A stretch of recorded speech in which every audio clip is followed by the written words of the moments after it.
بسم الله الرحمن الرحيم وبه نستعين. الحمد لله رب العالمين، والصلاة والسلام على سيدنا محمد وآله وصحبه أجمعين.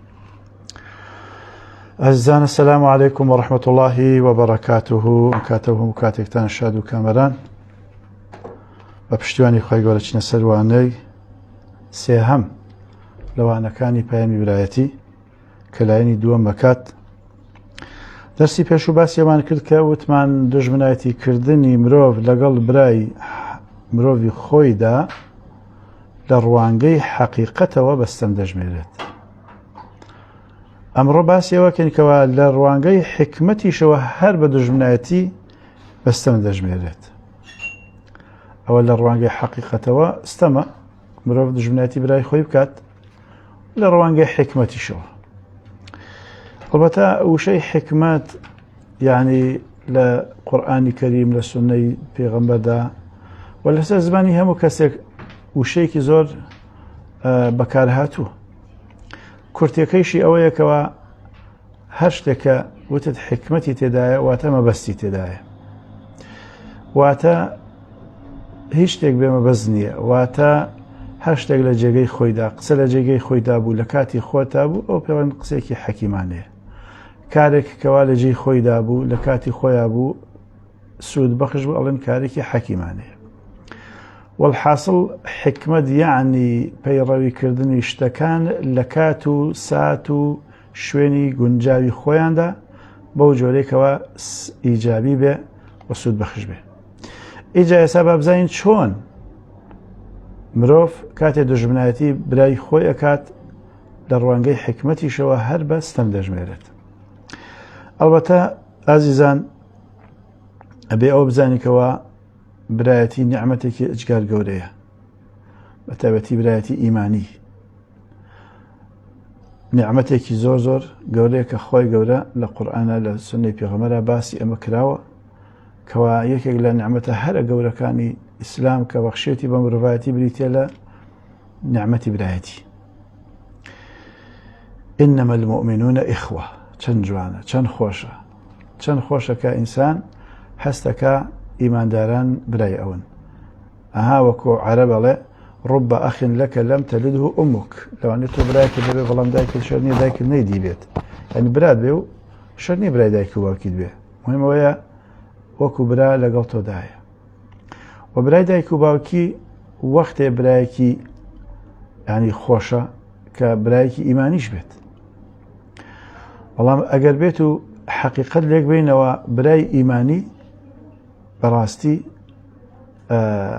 ئەو برایەتیەکەوە مرۆڤ بۆ دنیا و بۆ قیامەت لە پەنایە ئەحەسێتەوە. باش، لبۆیە خۆی گەورە لە قورئانە مەسەرباسی برایەتیەکە وەکو نیعمەتێکە فەرمێ فەئەصبەحتم بنیعمەتیه ئیخوانە.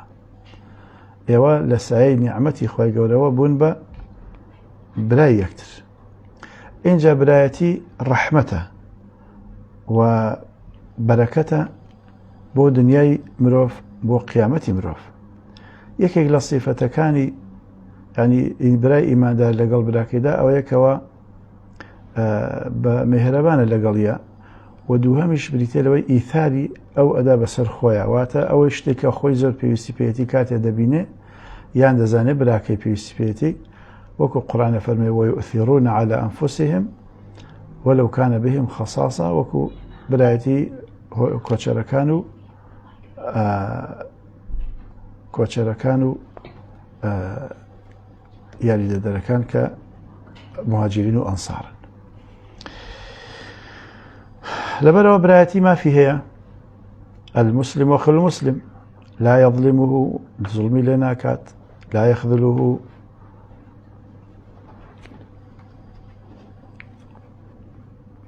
التراحم الترابط، پەیوەندی برایەتی لە نێوان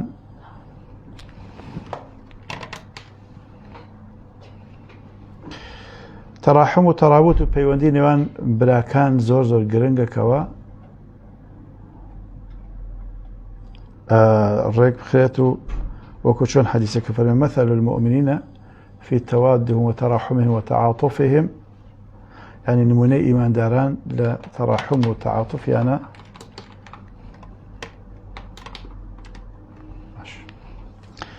وەکو یەک لاشەوان لە خۆشەویستی و هاوسۆزی و برایەتیاندا. خاڵێکی تر کە بریتێ لە برایەتی و ینی کە فەرمێ المؤمن للمؤمن کەالبونیان، هاوکاریکردنی یەکتریان. ها چۆن ئێستا بلۆکەکان پشتی یەکتری ئەگرن، حەدیثە فەرمێ براکان وەکو بلۆکەکان یان وەکو خشتەکان وان يشد بعضه بعضا، ئەو تون ئەکات ئەو تون ئەکات ئەو پشتی ئەوەگرێ ئەو پشتی ئەوەگرێ، یعنی لە ئەنجامە دیوارێک دروستەوێ. ئەمە تەشبیهێکی زۆر زۆر جوانی پێغەمبەرانەیە کە پێغەمبەر عەلەیهی سەڵات وەسەلام وەصفی برای کردو بۆ برای وەکو فەرمێ وەکو ئەو خشتەوایە، هەم ئەو بەهێزەکە هەم ئەویش ئەم بەهێزەکە و سەرنجام هەمویان پێکەوە دیوارێک دروستەکەن. خاڵێکی تر کە زۆر گرنگە ئێمە مەسەلەی برایەتی، ئەعلانی برایەتی، یعنی ئەو کەسە بزانێکەوە تۆ خۆش دەوێ، کە ئەمە بەڕاستی لەمڕۆ نەختێک کەم و کوڕیمان هەیە. جارێکیان پیاوێک تێپەڕی بەلای پێغەمبەر و کۆمەڵی لە هاوڵاندا صلی الله علیه وسلم، یەکێک لە هاوڵان وتی وەڵای من ئەم پیاوەم زۆر خۆشەوێ. پێغەمبەر فەرمی پێ وتووە کە خۆشە دەوێتی نەوەڵا، فەرمی هەڵسە بڕۆ ڕاکە، بڕۆ پێ بڵێ خۆشم بویت. ئەویش ڕۆشت ڕاکە ڕۆژ گەیشتە کابراوتی وەڵاهی ئینی لە ئوحیبک، بۆ خوای من تۆم خۆشەوێت. يعني ئەویش وتی ئەحەبەکە الذی ئەحبەبتەنی فیه، یا ڕەبی ئەو خوایەکەوە تۆ لەبەر ئەو منت خۆشەوێ ئەویش تۆی خۆش بێت، یعنی تۆ منت خۆشەوێ خوای گەورە تۆشی خۆش بێت. ئەمە یعنی هەم برایەتی زۆر زۆر بەهێزەکە، زۆر جوانیەکە. تۆ بزانی کە کەسێکەکە خۆشتیەوێ بێ مەبەستێکی دنیایی، زۆر زۆر جوانە، زۆر زۆر بەڕاستی نازدارە، شایانی ئەوەیە باز بکرێ، شایانی ئەوەیە پەرێ پێ بدرێ، شایانی ئەوەیە کەوا کاری لەسەر بکەین، شایانی ئەوەیە کەوا ئەمە بایخی پێ بدەین. بچکە برایەتی ئەمڕۆ بەڕاستی واجبێکی ئێجگار گەورەی سەرشانی هەموو لایەکمانە. جا بزانین مامۆستا چۆن باسیەوە کاکە ئەم برایەتیە بەم شێوە جوانەی، بەم نازداریەی، بەم سیفەتە جوانانەی کەوا لە برایەتیدا هەن کە موسڵمانان ئاوا پێکەوە ئەبێ وابن، کەسێک دێت دژمنایەتی دروستەکات بەرامبەر بە براکەی، ڕقەبەرایەتی لەگەڵا ئەکات، کێشەی لەگەڵا دروستەکات، زەمی ئەکا، غیبەتی ئەکا، بوختانی بۆ ئەکا، چاڵی بۆ هەڵەکەنێ. ئیتر لەبەر هەر غەڕەزێکی دنیایی بەیان جاری وایە خۆی شەیتانی خەڵەتێڵێ وەڵام لەبەر خاتری خوا ڕقم لێتی. ئیتر ئەوە لێرەدا شەیتان زۆر جێگەیەوەی تەلاعوب و بەبێ بە گاڵتەی و گەمەی شەیتانەکان. تەماشا بکە مامۆستا چۆن باسی ئەمە کە فەرمێ دژمنایەتی و خۆشەویستی وەک ئاشکرایە دووشتی دژ و پێچەوانە یەکترن. ئەمە لە یەک کاتا مەسەن کەسێکت هەم خۆش بێ و هەم دژمنایەتیشی بکەیت، دووشتی دژ بە یەکن، پێچەوانە یەکتریشن،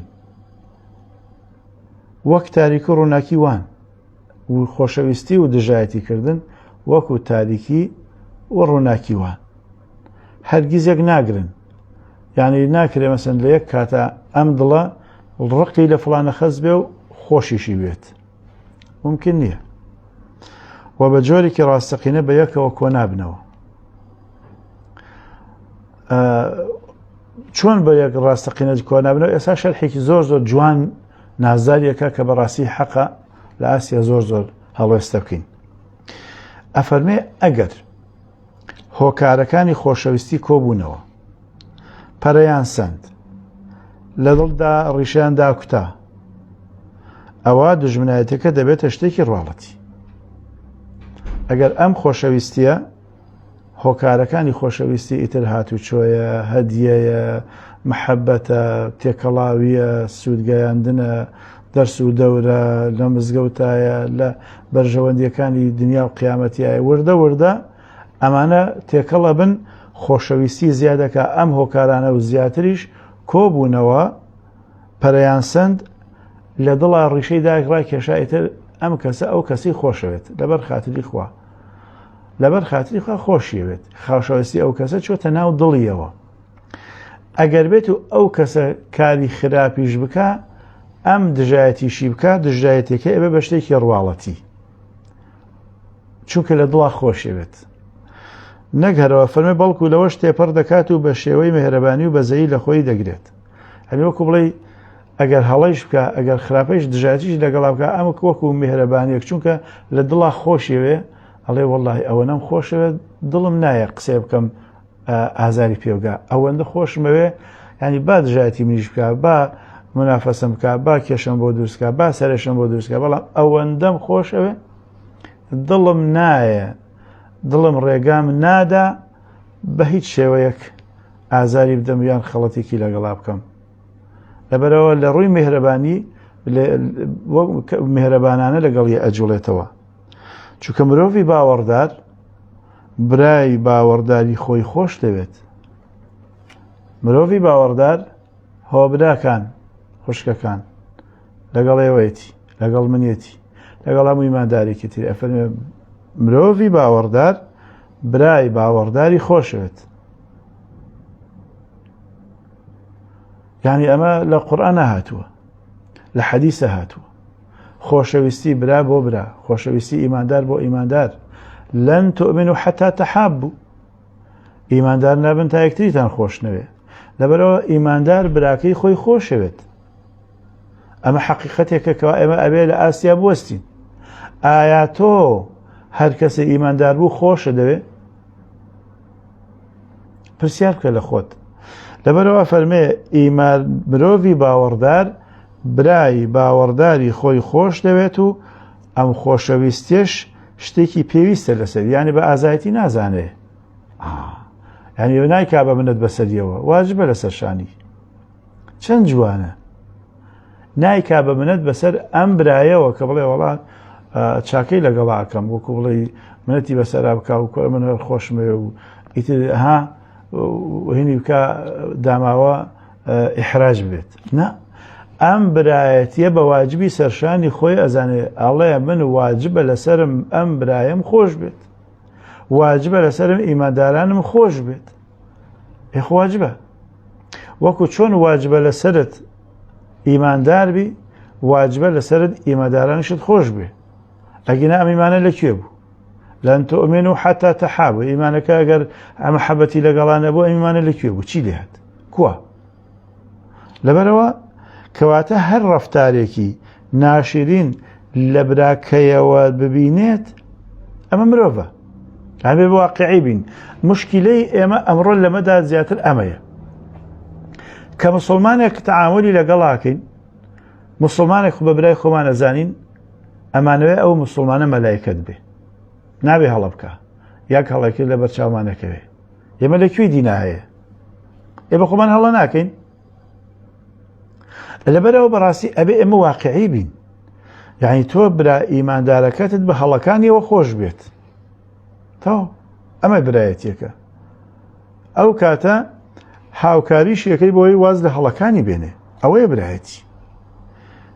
هانی دەدات کە بەزەیی پێدا بێتەوە و هەوڵ بدات بە هێمنی و لەسەرخۆیی نەگر بە خۆ سەپاندن و هێز خستنە کار. هەڵەکەی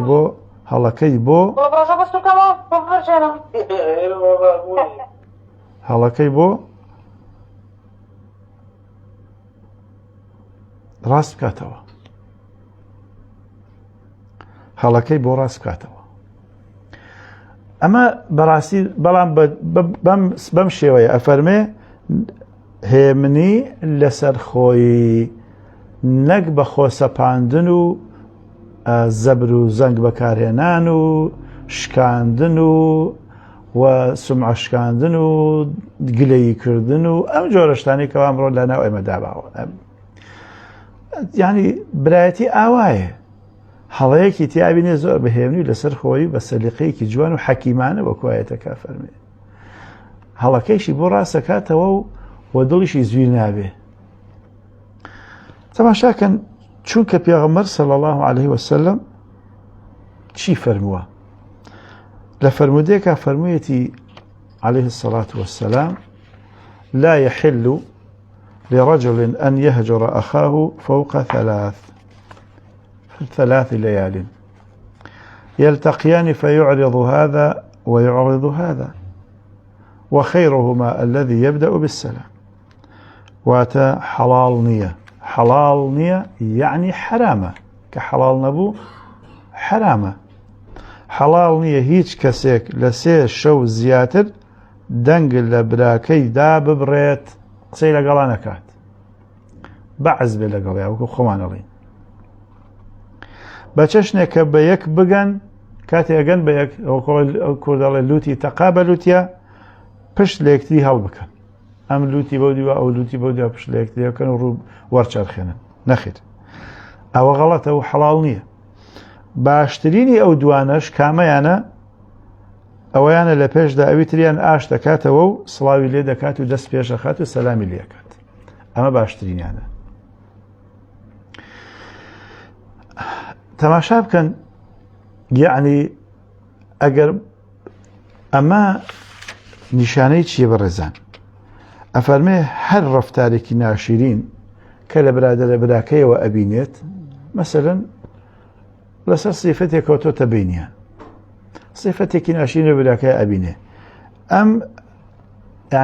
ئەم سیفەتە ناشرینە وای لێ ناکا پشتی لێ هەڵکا ئاخر وەڵی من زۆر سیرین لێ دێ چۆن ئەگەر تۆ ئەو بە برای خۆت ئەزانی چۆن ئەگەر خۆشت ئەوێ براکەت کەوتۆتە هەڵەوە کەچی تۆ ئەڕۆی لە باتی ئەوەی هەوڵ بدەی ئاشتیکەیتەوە لە باتی ئەوەی هەوڵ بدەی بۆی چارەسەر بکەی لە باتی ئەوەی بڕۆی ینی ڕێنمایی بکەیت و بە قسەی خۆش و بە زمانی شیرین و وەکو مامۆستا فەرمێ بەهێمنی و لەسەر خۆیی هەڵەکەی بۆ ڕاست بکەیتەوە نەک زەبروزەنگ خۆی ئەمە ئەسڵەکەیە بەڵام لە باتی ئەمە بڕوا مەسەن ئەوەندەی تر قڕبکا بەسەریا و بیشکێنە لە ناو خەڵکا وڵێ وڵا تازە فلانە کەس ئەوەی کردووە ئەوەی وتووە بەخواتر بە کەڵکی برایەتی نایە و من هەفونێ بەسەریا و تێکەڵاوی ناکەم ئەمە کەی برایەتی وابوو کەی برایەتی وابوو نمونەیەک لەوانە جارێک تش گێڕابێتمەوە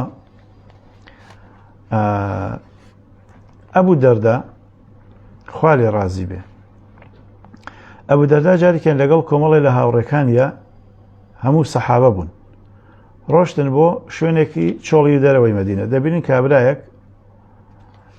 ئەوەندەی ئارە خواردوێتەوە لە هۆش خۆی چۆ بوراوەتەوە و ڕشاوەتەوە خۆی قڕاوی کردووە هاوڵێکانی بۆ ئەو کاتەی زمانی پێغەمبەرایەتی و سەحابەکان ئەمەیان بە شتێکی زۆر خراپزانی ویستیان پەلاماری بەن و لەیدەن فەرمی بوەست بڕۆن ئاوم بۆ بێنن ئاویان بۆ هێنا جوانجان دەم و پلی ئەم پیاوەی داشۆرد و دەسوپل و دەم و پل و دەم و چاوی جوان جوان شۆرد و پاک و پوختەی کردەوە کابرا کاتێ چاوی کردەوە بەهۆش خۆی داهاتەوە تەماشاکە ئەبوو دەردا لەوەیە سەحابە لەوەیە خەڵکی تر چەند کەسێک لەوێن کۆڵی خەجاڵەتبار بوو اینجا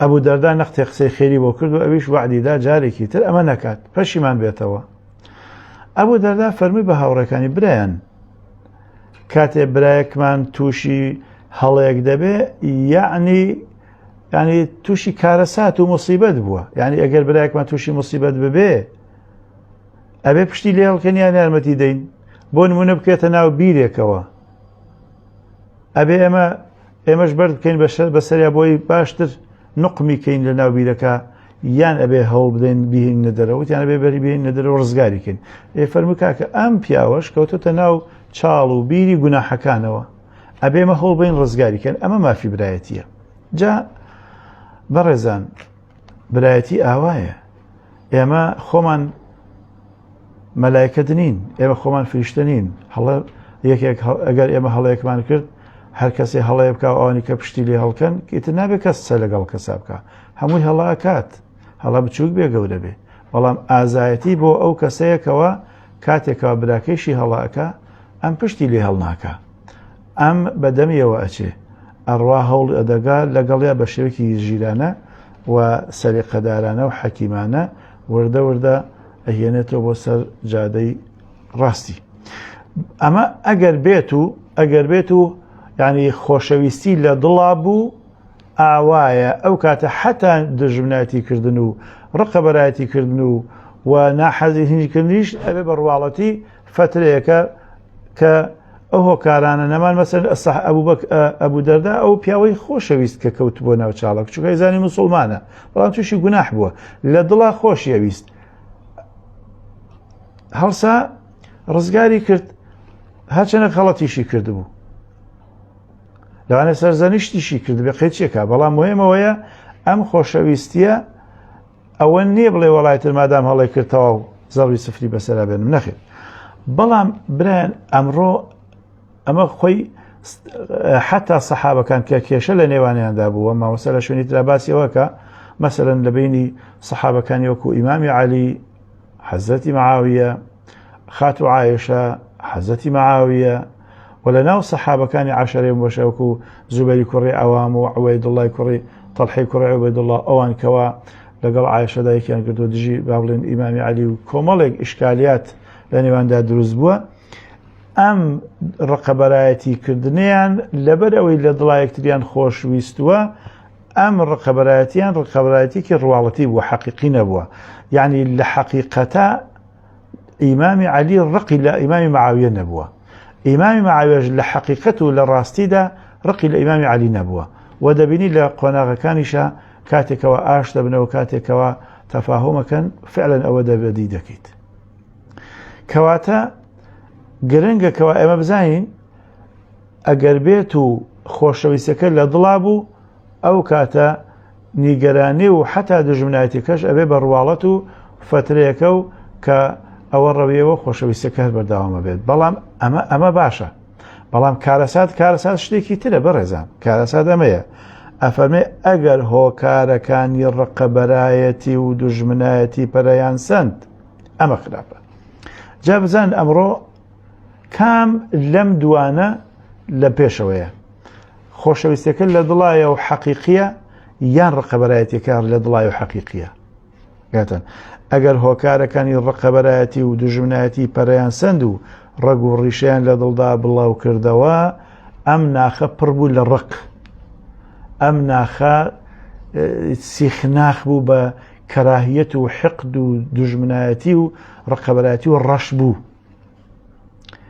ئەم کاتە خۆشەویستیەکە دەبێتە شتێکی ڕواڵەتی ئەم کەسە کە ناخی پڕە لە ڕق ئەگەر بەدەم خەڵکەوە پێ ئەکەنێ ئەگەر بەدەم خەڵکەوە سۆحبەتەکە بە زمانێکی شیرین لەگەڵ خەڵکا قسە ئەکا و ئەڵێ خۆشمەوێن هەمووی ڕواڵەتە و دەچێتە قاڵبی ڕیاکاریشەوە ئەمە ڕیایە کە لە ڕواڵەتە بەدەم خەڵکەوە پێ ئەکەنێ هایسا هەندێک لە سەرکردە سیاسیەکان لە ژێرەوە پیلانی داناوە بۆ کابرا بۆ لە ناوبردننی یان پشتشکاندی کەچی لە ڕواڵەتە بەدەمی و پێ ئەکەنێ و قسەی لەگەڵا ئەکا و بە حساب خۆشی بێت ئەمە ڕیاکاریە ئەمڕۆ زۆرێک لە خەڵک بەداخەوە ئەم جۆرە خۆشەویستی هەیە داخەکەم بەبێ ئەوەی خۆشی بزانێ ئەڵێ وەڵا هەر خۆشم ناوێت فڵانە کەسم خۆش ناوێت حەز ناکەم بیبین ئاخر بۆ وەڵی هەر نامێت چارەیم ناوێت یکاکە بۆ خاتری خواکەی موسڵمان وایە ئەسڵ ئەوەیە کە ئێمە خۆشەویستیمان هەبێ بۆ یەکتری ئەمە ئەسڵە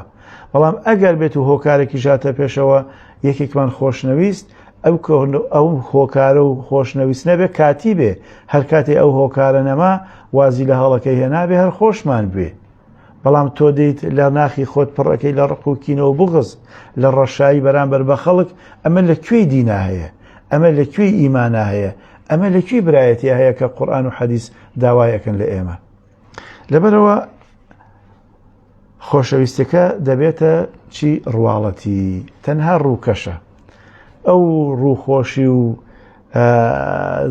زەردەخەنە و سۆحبەتانەش هەموویە بێ بە ڕیایی کەواتە تەماشا بکە مامۆستا ڕووەکاتە مرۆڤ هەموو مرۆڤەکان بە هەمووانەوە ئەی مرۆڤی ستەمکار ئەی مرۆڤی ستەمکار بزانە چەند دەستەمێکی گەورەیە کە مرۆڤی ئیماندار ڕق و کینە لە برای خۆی هەڵبگرێت پرسیارێکە ڕێگەدا لە ناوجەرگی هەمومان باش ئێمە هەست دەکەین کەوا ئەمە زوڵم تۆ ئێمە زوڵمی لێ ئەەکەین کەوا ڕقمان لێ بێت زوڵم چییە خۆ زوڵم هەرەوە نیە بڕۆی دایپاچی زوڵم هەرەوە نیە زەویەکەی داگیرکەی زوڵم هەرەوە نیە بیکوژی هەر ڕق لێبوونی بەبێ هۆکارێکی ڕاستەقینە کە شایانی ئەوە بێ زوڵمە ئەفەرمێت چەندە تاوانێکی گەورەیە ستەمێکی گەورەیە کە مرۆڤی ئیماندار ڕق و کینە لە برای خۆی هەڵبگرێت و دژمنایەتی لەگەڵا بکات.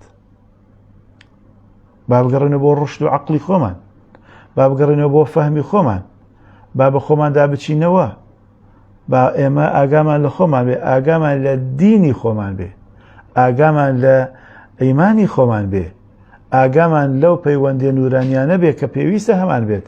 چەند خۆشە تۆ دەست پێشخەربی بۆ چاکەکاری، چەند خۆشە تۆ دەست پێشخەربی بۆ ئاشتبوونەوە.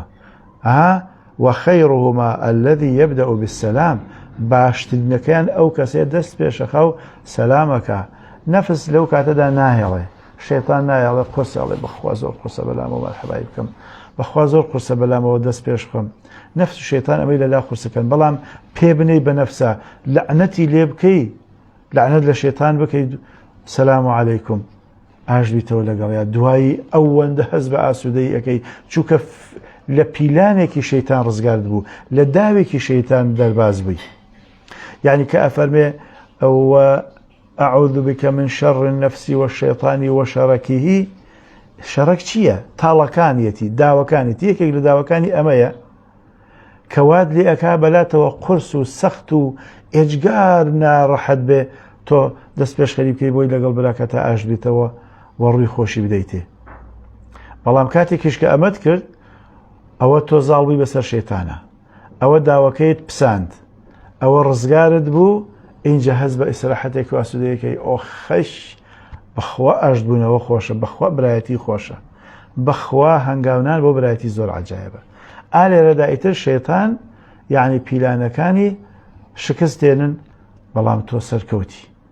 بەڵام ئەگەر بێت و بەداخەوە وەکو ئێستا باوە، ینی هەر پیلانەکانی شێتان جێبەجێ بکەین، هەر لەگەڵ براکانمانە لەگەڵ خەڵکە ڕقبەرایەتی بکەین، وەکو ئێستا دەبینین بەداخەوە بە ناوی دینەوە لە شاشەکانەوە، لە سۆشیال میدیاوە مسلمانان تەکفیرەکە، قسە بە مسلمانان ئەڵێ، ئەم قسە بەو ئەڵێ، ئەو قسە بەو ئەڵێ، ئەو قسە بەو ئەڵێ، ئەو ئەشکێنێ، ئەم ئێهانە ئەکا، ئەو ئابڕووی ئەو ئەبا، ئەم ئەتکی ئەو ئەکا، ئەو بوختان بۆ ئەو ئەکا، ئەم درۆ بۆ ئەو هەڵە بەسێ.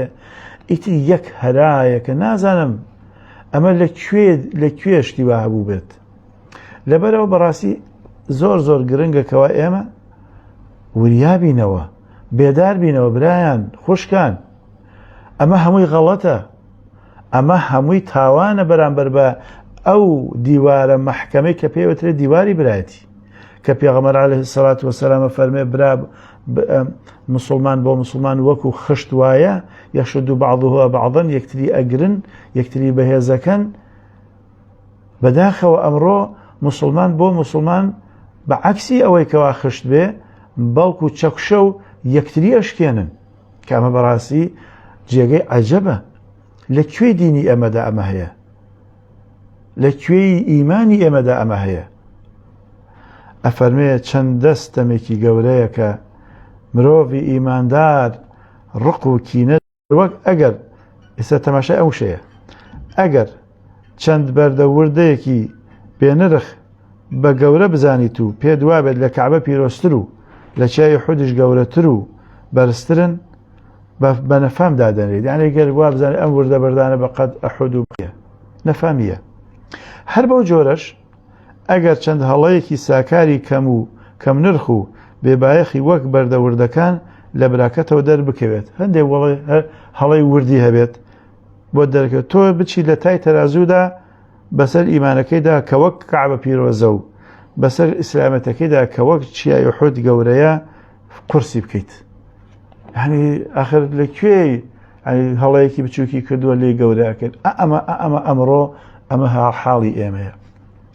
کەسێک هەڵەیەک ئەکات، قسێکی غەڵەتەکە، فەلتێکی زمانەکە، جاری وایە هیچ ئاماژەیەکی غەڵەتەکە، وشەیەکی ناشرینەڵێ، ئەیتر لێ ئەکرێ بە هەرایەک، ئەیتر ئەم مرۆڤە زەڕبی سفر ئەکرێت و کە ئەنەوە ئەم مرۆڤە هیچ خێریکی تێدا نییە.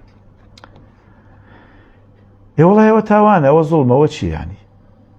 ینی کەس غەڵەت ناکە، ئێمە خۆمان غەڵەت ناکەین شەو ڕۆژ لەناو تاوان و گوناح و فێڵەکانی شەیتانە وەکو مناڵمان لێ هاتووە. یعنی شوورەی نییە. بۆچی بە خۆماندا ناچینەوە؟ لە قیامەت ناترسین؟ لە خوا ناترسین؟ ئەی باشە ناترسن کە پێغەمبەر صلی الله علیه و سلم فەرمووی ئەی مەعاز لە ڕۆژی قیامەتە خەڵک بەسەر دەم و چاویانە ڕائیکێشرێن بۆ جەهەنەم بەروبوومی زمانیانە. وهل يكب الناس على وجوههم أو مناخرهم إلا حصائد ألسنتهم. والله حديثك صحيح بلايان. أفرمي برو درويني زماني خوينا لروجي قيامة الرق أو راعك يشتري بسر رمودم وشغنا برو جهنم. إباشا بويا ما لأخوانا تسين أو قلمش كبي أنوسين أو بنجش كوالي سر موبايلك بي أنوسي زمانه ئاگاتان لێبێ زمان شەرنی هەرەمەی لە ناو دەمایە ئەوی ژەر زمانی تۆیە چکە خەڵک ئەوە خوێنێتەوە زانە قسەی تۆیە ئەوەی بەدەست بە پەنجە بە قەڵەم نووسیوتە بە پەنجە ئەی نووسی لە مۆبایلەکەتە کۆمنتی نەشیا و خراپ قسە ئەەکەی قسەی نەشیا و خراپ هەموو ئەمانە تاوانن لە ڕۆژی قیامەتە فەرمێ یوکەب الناس على وجوههم بەسەر دەموشانە ڕائیکێشرێن بۆ سەر بۆ جەهەنەم ئەوە دروێنەی زمانەکەمانە ئەم زمانە ئاگامان لێ بێت یعنی ئێمە زۆر زۆر گرنگەکەوە ئەم کردارە ینی کەسێک هەڵەیەگەکە با ئێمە لێی گەورەی نەکەین ئەمە ئەم کەسە ئیمانێکی هەیە وەکو کەعبە پیرۆزە ئیسلامەتێکی تایە وەکو چیای حود بەرز و بڵندە بەڵام ئێمە بین هەندێک وردە گوناحی بچووکی هەبێت ئەوەندە گەورەیان بکەین لە کەعبە گەورەتر و لە چیای حودش بەرزتر ئەمە لەکوێ دینا هەیە کەواتە ئەم کردارە بە هەمانجار بەکارێکی نەفامانەدا دەدرێت کەواتە ئەم کاری تۆ واتە زەقکردن و گەورەکردنی ئەو هەڵە ساکارانەی براکەت زەقکردن و گەورەکردنی ئەو هەڵە ساکارانەی براکەت لەسەر حسابی ڕەوشتە موسڵمانەکانی ستەمێکی ئەوەندە ئاشکرایە کە هەر کەس خاوەنی تۆسقاڵێک ژیری بێت هەستی پێ دەکات بەڵێ ئیمان بوون بە یەک بیر و باوەڕ یعنی تەماشا بکەن بابین ئێمە تەماشایەک بە خۆماندا بچینەوە بزانین ئێمە ئەو پەیوەندانەی ئەمان بەستنەوە چۆنن اینجا ئێمە لەکوێی ئەم هەز بە مەسئولیەتە داین ئیمان بوون بە یەک بیر و باوەڕ ئێمە هەموومان بڕوامان یەک جۆرە تەواو ئیتر هەندێک خەڵک دوو لە ڕووتان قسەی نابەجێکا دێت دەڵێ وەڵا ئەمە خەڵکێکی موشریکەوە ئەو خەڵکێکی ئاوایە و عەقیدەی وایە و عەقیدەی وایە یعنی ئەمانە بەڕاستی یعنی شایانی ئەوە نییە جواب بدرێنەوە ئێمە موسڵمانین و ئیمانمان تەوحیدە ئەفەرمێ ئیمان بوون بە یەک بیر و باوەڕ کە بریتێ لە وەحدانەتی خوا باوەڕبوون بە پێغەمبەران باوەڕبوون بە کتێبەکانی خوا باوەڕبوون بە قەزا و قەدەر باوەڕبوون بە ڕۆژی قیامەت بێ هیچ گومانێک ئەم ئیمانە کە هەمومان ئیمانمان پێێتی ئەوە دەخوازێت کە باوەڕدارانی ئەو بیر و باوەڕە لە یەک دڵدا کۆ ببنەوە و یەک بگرن کەواتە ئێمە هەمومان یەک بیر و باوەڕمان هەیە کەسیشمان لەسەر ئەمە مناقەشەی لە یەکتری ناکەین باشە بۆچی یەک کۆنابینەوە بۆچی کۆنابینەوە هەر یەکێتی بیر و باوەڕە کە داخوازی یەکێتی کۆمەڵیش بێت کامانەوە کۆمەڵگایەکی مسلمانی یەکگرت و دروستکەین لەسەر چه ئەساسێک دروستەکەین لەسەر یەکێتی بیر و باوەڕ هەمومان یەک بیر و باوەڕمان هەیە ئیتر پێویستەکە هەر یەکە و لە وەکو چۆنەڵێ بە شەنێک بە هەوایەک شەن بکا و هەر یەکە و لە گیای کێوێک بخوات ئەمە لەکوێ دیندا هەیە لەکوێ هێنامان ئەمەمان یەک بیر و باوەڕمان هەیە ئەوە تا هەز بە جۆرە پەیوەندیەکی تایبەتی دەکەی لەگەڵ ئەو کەسانەدا کە پێکەوەن لە یەک تیبدان گروپێکن پێکەوە ینی لە هەر شوێنە بیان ئەوە تیپەکەی جەماعەتی تیپەکەی خۆمانە و پەیوەندی برایەتیش لەگەڵ ئەوانەدا کە لەژێر فەرمانی یەک پێشەوادان تەنان هەست بە پەیوەندی برایەتی لەگەڵ ئەوانشدا دەکەیت کە پێکەوە لە یەک شاردان تۆ خەڵکی ئەم شارەیە چیتە هەر شوێنێک کە بینی ئەوە خەڵک لە سلێمانی دیومە ئەوە لە فڵانێک شوێن دیومە یعنی هەست بە برایەتیەک و نزیکبوونەوەیەکەکەی چکە لە یەک شارە ئەژین لە یەک ناوچەدا ئەژین تەماشا بکە کەواتە ڕابطەکان و پەیوەندیەکان زۆر زۆرن خۆ ئەو ئیمانەی لە دڵدا جێگیر بووە ئەوەندە هەست و ڕووناکیت پێ دەبەخشێت کە چەندین جۆری پەیوەندی و یەکگرتنی لە ژمارە بەدەر و نسبەتی برایەتی بێسنوورت پیشان بدەدات و دەگەنە ژمارەی ناوە جوانەکانی خواوەند الله بۆ نمونە ئەو ئیمانە ڕێنماییت دەکات کە خوای هەردووکتان یەکێکە خوای هەردووکتان یەکێکە خاوەنتان یەکێکە پەرستراوتان یەکێکە، ڕۆزی دەرتان یەکێکە، خالقتان یەکێکە. بەم جۆرە بژمێرە هەموو ناوەکانی خوای گەورەی هەمومان بەشدارین تێیە. خوا 99 ناوی هەیە و 1001 صفەتی هەیە، لە هەمویانە بەشدارین. خوای من خوای تۆیە بەو هەموو سات و صفەتانەوە، بەو هەموو ناو صفەتانەوە. ئەمە 1000 پەیوەندی، 1000 پەیوەندی من و تۆ بە یەکەوە بەسن. ئەمە یەک. دوو هەم پێغەمبەری هەردووکتان یەکێکە، ئاینتان یەکێکە، قیبلەتان یەکێکە. ئەگەر ئەمەش یەک لە دوای یەک بژمێرین دەگاتە 100 پەیوەندی. ئەوەندە پەیوەندی مەذهبمان یەکێکە، شێوازی نوێشکردنمان یەکێکە، کاتەکانی نوێشکردنمان یەکێکە، ڕۆژوگوتنمان یەکێکە، زەکاتدانمان وەکو یەک وایە ئیلا ئاخری 100 پەیوەندی تری ئەوە هەمووان وەکو یەک وایە. خلافمان نییە، پێکەوەین. اینجا لە یەک شارداین، لە یەک وڵات داین، لە ژێر چاڵەی یەک دەوڵەت ئاژین، بە یەک زمان قسە ئەکەین، جلوبەرمان یەکێکە، خەڵکی ناوچەیەکین. تەماشاکەی ئەگەر ئەمانش بژمێریت دەیان پەیوەندی بە یەکمانەوە بەسێتەوە.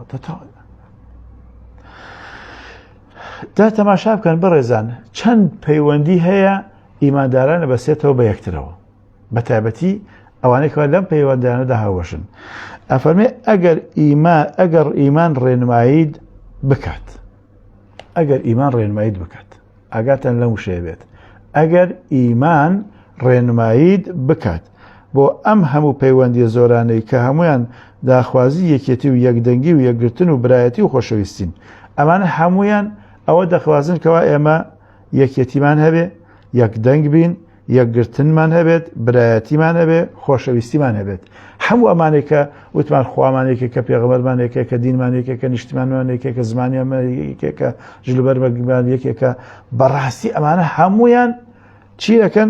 داخوازی ئەوەن کەوا ئێمە یەکێتیمان هەبێ، یەکدەنگیمان هەبێ، یەکگرتوویمان هەبێ، برایەتیمان هەبێ، خۆشەویستیمان هەبێ. دەیبیت ئەگەر ڕێنمایی ئیمانەکەمە ڕێنمان بکات بۆ ئەم هەموو پەیوەندیانە، ئەمە دروست دەبێ. کەواتە کێ لە ئێمە بە ڕێنمایی ئیمان ئەڕوات؟ پرسیارێکە گرنگە لە ئێمە خۆمانی بکەین و لە هەمووانی بکەینەوە. گرنگەکەوە ئەم پرسیار لە هەر هەمومانی بکەینەوە. کێ لە ئێمە بە گوێرەی ڕێنماییەکانی ئیمان دەجوڵێتەوە؟ ئەگەر بە گوێرەی ڕێنماییەکانی ئیمان، یعنی ئیمان ئاوا دەستمان بگرێ بەرەو چاکەکاریمانەبات، چونکە ئیمان بە دوای عەمەلی ساڵح دێت، کە ئەگەر وتمان ئیماندارین هەروە هاسان نییە. قل لەم تؤمنوا ولكن قولوا أسلمنا. یعنی نابێ ئێمە ئاگامان لە خۆمان بێ، نابێ بزانین ئیمان یعنی چی. ئیمان ئەوەیە لە دڵایە، ئەوەیە بە زمان ئەیڵیت، ئەوەیە بە کردارەی سەلمێنیت. کەواتە یەکێک لە سەلمانەکانی ئیمانی من و تۆ ئەوەیە کەوا ئێمان ڕێنماییمان بکات بۆ ئەم یەکگرتن و برایەتی و خۆشەویستیە. اینجا سەرڕای ئەوەش ئەوەندە هێزی تا معنەویتان هەیە کە بتوان هەموو بەشەکانی ئەم گەردونە گەورە بە یەکەوە بەستنەوە، نەک تەنها کۆمەڵی ئیماندار، بەڵکو هەموو گەردونیش بکەن بە بەشێک لە نظام و یاسا و ڕێسا و مەنظومەی خۆشەویستی و محەبەتی خۆتان. گەردونیش بخەنە ناو ئەم دەوڵەتی ئەوینەی کەوا خۆشەویستیەکەوا هەتانە. ماشاءالله. کەواتە دەبێ مرۆڤ ستەمێکی چەندە گەورە و لە ڕادەبەدەر بکات کاتە پشت لەم هەموو پەیوەندێک گرنگ و تونند و تۆڵانە بکات، بێت حەچی ئەمانە هەیە پشتیان لێ هەڵکات، حەچی پەیوەندەکانی ئەوەی کە باسمان کردن پشتیان لێ هەڵکات، هەمووی لێبێت بچێتەوە، بچێت بە چەند هۆیەکی لاوازی وەکتان و پۆی جاڵجاڵۆکە بهێنێت کە دووبەرەکی و دووڕووی و ڕق و کینە و دژمناتی دەنێنەوە، بەسەر هەموو ئەو پەیوەندانەدا زاڵیان بکات و هەمویانی پێدا بپۆشێت و بەو جۆرە دەرونی خۆی لە ڕق و کینە و دژمناتی برای خۆی ئیمانداری خۆی پڕ بکات. یعنی هەزاران شت هەیە کە ئێمە بەستێ بە یەکەوەمان کا ببرا، بەڵام ئەم کەسە ئەوەندە نامەرد بێ لەسەر هەندێشتی بچووکی زۆر لاواز بێ ڕقەبەراتی و دژمناتی لەگەڵ براکەیدا دروست بکات کە هیچ بایخیشنی ئەم شتانە. ئێوە لەکوێ دینایە، لەکوێ ئیمانایە؟ یعنی شتێکی تا بڵی خراپە. ئایا لە ڕاستیدا ئەم کارە گاڵتەکردن نییە بەو هەموو پەیوەندیانەی کە ئیمانداران یەک دەخەن؟ پرسیار. بێگومان گاڵتەکردنە، بێگومان ڕابواردنە، بێگومان کاتکوشتنە، بێگومان پارچە پارچەکردنە، بێگومان خۆکوشتنەوەی و ئینتیحارێکی نەفسیە، ئینتیحاری ئیمانە، ئینتیحاری کۆمەڵگای مسلمانە. کاتێکەوە ئەبین بە هۆکار بۆ پژاندنی دژمنایەتی، ڕقەبەرایەتی. ئەبێ ئێمە ئاگامان لێبێت، یعنی قسێک هەڵسوکەوتێک حتا ڕێگەیە کە گرتومانەتە بەر، ئەگەر ببێ بەهۆی پارچە پارچەکردنی مسلمانان ئەو ڕێگە غەڵەتە، ئیتر هەر کەس بیگرێتە بەر. ئەبێ ئێمە ئاگامان لە خۆمان بێت، ئایا سوکایەتی نییە بەو هۆکارانەی کە خۆشەویستی ناو ئیمانداران پێویست دەکەن بێگومان، یان ئایا بەستەمکردن ناژمارێت لەو پەیوەندیانەی کە برایەتی دروست دەکەن و بە پێویستی دەزانن هەمووی ئەمە بەڕاستی ستەمە، گاڵتەکردنە، سوکایەتیکردنە، هەموو ئەمانە لە ئارادان کە ئینسان بێت هەموو ئەم پەیوەندانە، ئەم هەموو هۆکارانەی خۆشەویستی برایەتی بدا بە تەختی دیوارە و ئینجا بێت خۆی وەکو مناڵێکی نەفام بێ دەست بکا بە وروژاندنی دژایەتی و ڕقەبەرایەتی و پژاندنی گیانی حەقد و کەراهێت و ڕق لە ناو مسلماناندا. لەبەر ئەوە بەڕاستی ئەبێ ئێمە لە موقعی مەسئولیەت بین. هەروە ئاسان نییە ئێمە بڵین دیندارین، هەروە ئاسان نییە بڵین ئێمە ئیماندارین. کاکە ئەمە ئیمانداریە یعنی یەک دنیا شەرت و شروط و مافی هەیە. تۆ ئەبێ زوڵم لە خەڵک نەکەی، زوڵم لە ئیمانداران نەکەی، خۆشت بێن. ئەو پەیوەندیانی کە خوا ئەفەرمێت تەعالوا إلى كلمة سواء بيننا وبينكم، وەرن با لەسەر خاڵە هاوبەشەکان کۆبینەوە.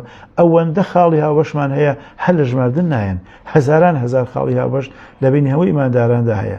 خاڵە جیاوازەکان لەوانەیە ژمارێکی زۆر کەمی پەنجەکانی دەست بێت.